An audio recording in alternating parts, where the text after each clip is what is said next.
wins. Fatality.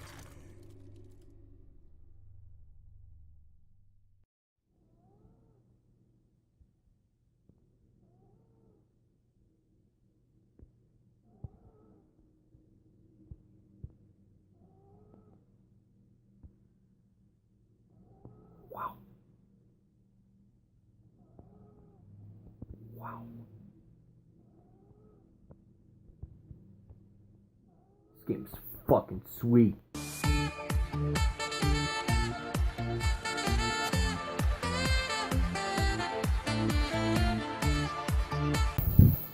Mortal Kombat X, or 10, follows in the footsteps of Mortal Kombat, or Mortal Kombat 9, making a lot of correct choices, and fixing a lot of little things that the predecessor did wrong. While it's not perfect, it's still pretty freaking amazing. Gameplay-wise, Mortal Kombat X is similar to that of its predecessor. The controls feel tight, the fighting feels fun and deep, while still being accessible to newbies. X-rays are still brutal and fun to watch, and fatalities are still... not for the squeamish.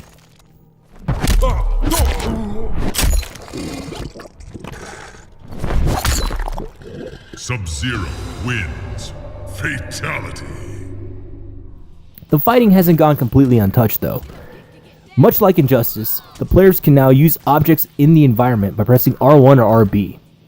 Unlike Injustice, this game sort of limits how much you can do this, most of these being one-offs that don't reset until the end of the fight, which, I believe, is a good thing. Running also makes a comeback. By double-tapping a direction and pressing the block button, you go careening in that direction. I don't mind it, though Gon's fellow Shit Diamonds and Stingy Studios creator sometimes accidentally goes running against his will. And from what I gather, he's not the only one, so it's a bit of an issue, which sucks. On the positive side of things, once more, brutalities are back, and I actually accidentally have pulled off a few, which is always a pleasant surprise. All in all, Mortal Kombat X is almost exactly where it needs to be in the gameplay department. With a few tweaks, mostly to the running, this game could be the best in this series. Graphically, though, the game's amazing. Everything looks so detailed and the fights look so fluid. The animations in this game received a huge overhaul, and it shows with how great fights tend to play out. Yeah, it's still possible to have some tweaked out dumb crab kick fights, but even those look so fluid, it's funny. The addition of variants will also impact the way you play. Different characters have different moves on different movesets. As far as costumes go, the variants, they don't add much. You may get bony hands on Shinnok or blue shininess on Sub-Zero, but the impact on gameplay is it's a little bit more balanced. Not all characters have a lot of OP moves, or you can get Ninjutsu Scorpion, who sends so much crap flying at you, it's ridiculous. All in all, I like the inclusion of variants. Let's talk about the stages for a second. The handful of stages that are there look great. Unfortunately, there's only like 10, with slight variations to color. So you're going to see all of these stages pretty quickly. With that said, they're all packed with little details and all kinds of craziness going on in the background. The game looks as great as it plays. Don't get me wrong, the game's still at its best when played with some friends, but with so much content to dive into solo, it's hard not to give it some playtime when you're by yourself. Story mode isn't great. I enjoyed Mortal Kombat 9 story mode far more, but when most fighting games don't even have a story mode, I still have to give it praise for what it is. The main problem with story mode is that Shinnok's garbage, and nothing really happens. I won't give any spoilers because I know a lot of people were excited to play it just like I was, but it kind of reminded me of the Nightmare on Elm Street remake. You know, that really terrible one with Jackie Earle Haley? You know, the one where Freddy looks like a Ninja Turtle? And not a cool Ninja Turtle, like a Ninja Turtle from like Michael Bay's Ninja Turtles. What was I talking about? Oh yeah, it reminded me of that. You know, where like the main characters, these two stupid teens, spent half the movie trying to disprove Freddy Krueger as a villain, only to circle back in the end and go, oh wait, we were wrong. He is a dick. Still, story mode's there, and it has its moments. What I really loved is, even outside of story mode, characters actually have specific lines that they say to each other. And there's more than a few. Just take a listen. Hold, Cassandra Cage. Don't get your smock in a bunch. You have your father's charm.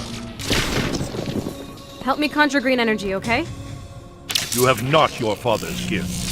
You kinda suck as a mentor. Round 1. Fight! It's an awesome new addition, and should hopefully set the standard for what fighting game intros should be going forward. It actually hurts when people skip them. Going back to the modes, some returning modes are Classic Tower, but it actually has a few new additions as well. Test Your Might Tower, Test Your Luck Tower, Survivor Tower, and Endless Tower, which I believe is Endless Survival Tower, which is basically just Survivor, only it doesn't end, obviously. There's actually quite a bit there, and they're all welcome additions, even if Test Your Might is a pain in the fingers. While these next few modes are still technically single player, they do require your respective console to be connected to the internet.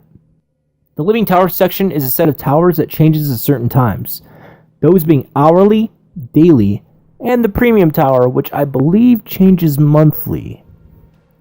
These towers are a fantastic idea. Every hour, there's another tower. Something new for you to do.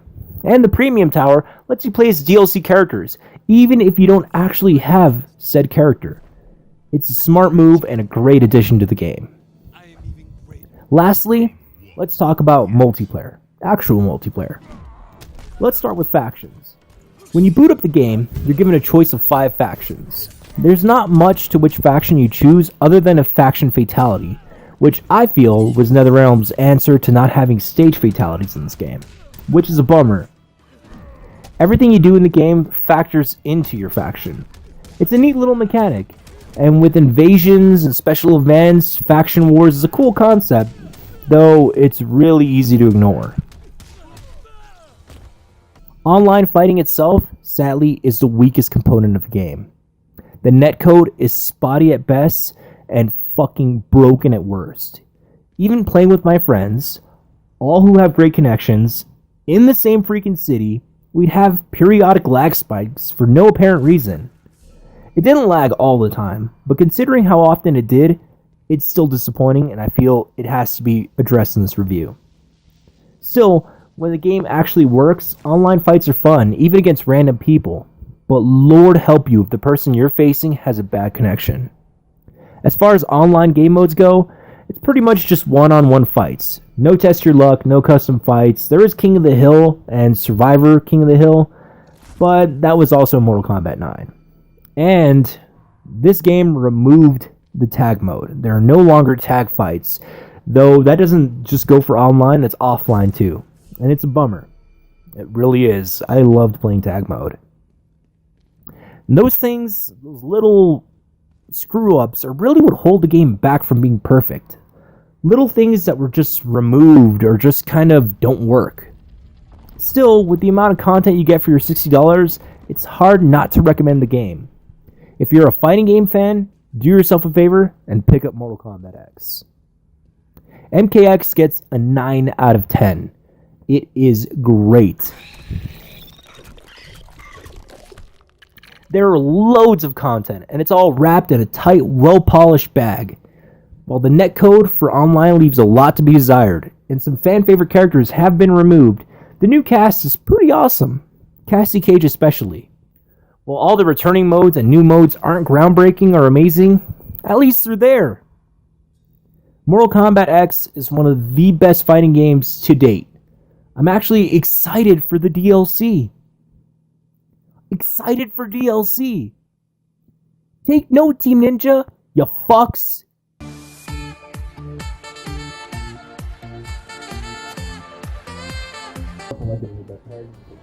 Oh, fucking Frank, yeah, go with the fucking bony head. Yeah, bony head, dude. You're gonna laugh. Do bony head. Go Yeah. fucking bony head. He's got little bony heads. He's got tiny little bony heads.